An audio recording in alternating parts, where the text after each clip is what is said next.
Prime Minister welcomes Rwandan President for 3-day visit, announces reduction in shootings and murders in zones of special operations, and lifts mask mandate in public places.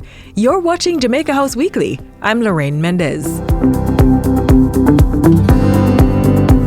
Most of last week saw Prime Minister Andrew Holness playing host to the President of the Republic of Rwanda, Paul Kagame. President Kagame arrived on Wednesday for a 3-day visit on the invitation of Mr. Holness.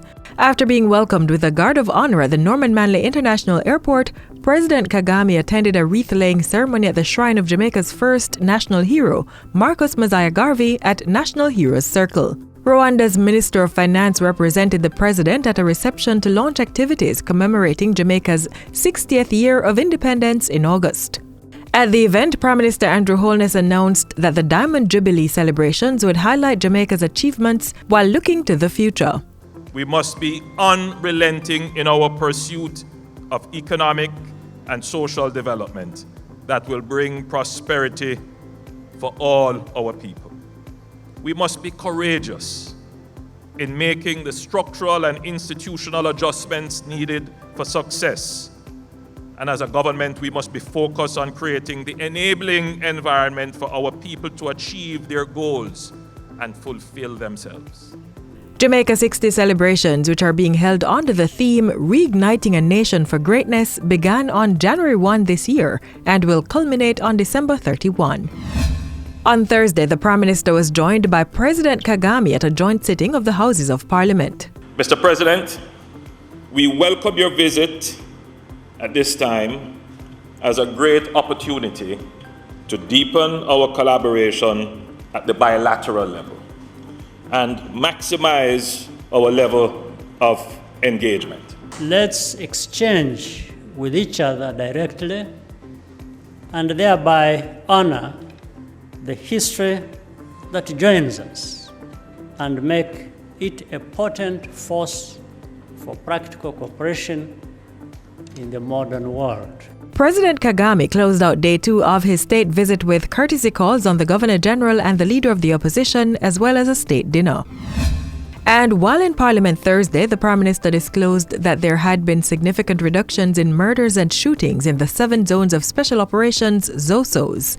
Mr. Holness says up to April 11, there had been no murders or shootings recorded in the Parade Gardens and Savannah Lamar ZOSOs since their declaration. He also revealed reductions in murders and shootings in the ZOSOs present in Norwood, Mount Salem, Augusttown, Greenwich Town, and Denham Town. The undeniable value of the zones of special operations is impatient of debate. And the fact is that they are desired by the residents in the affected community. Owing to these and other promising developments, the Prime Minister sought for and received a further 60-day extension of the zones of special operations across the island.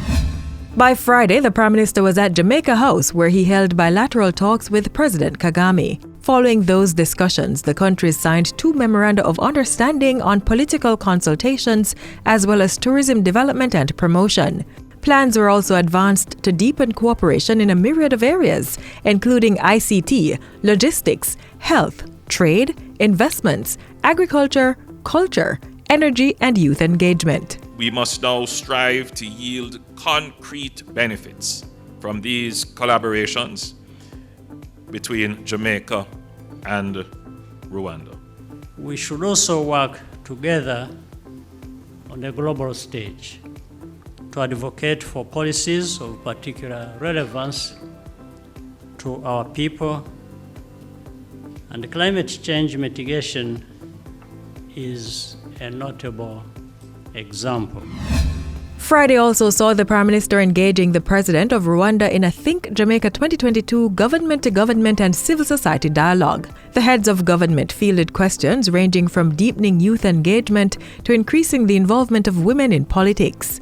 President Kagame said the strengthening of Rwanda and Jamaica's relationship had begun with his visit, and plans were advanced to explore the mutually beneficial possibilities that existed. I think the more we get together, if the government officials from both sides meet and put a working program in place, say we can provide this, we can deliver this, and each side has what to work on. I think we can move quickly and start seeing results.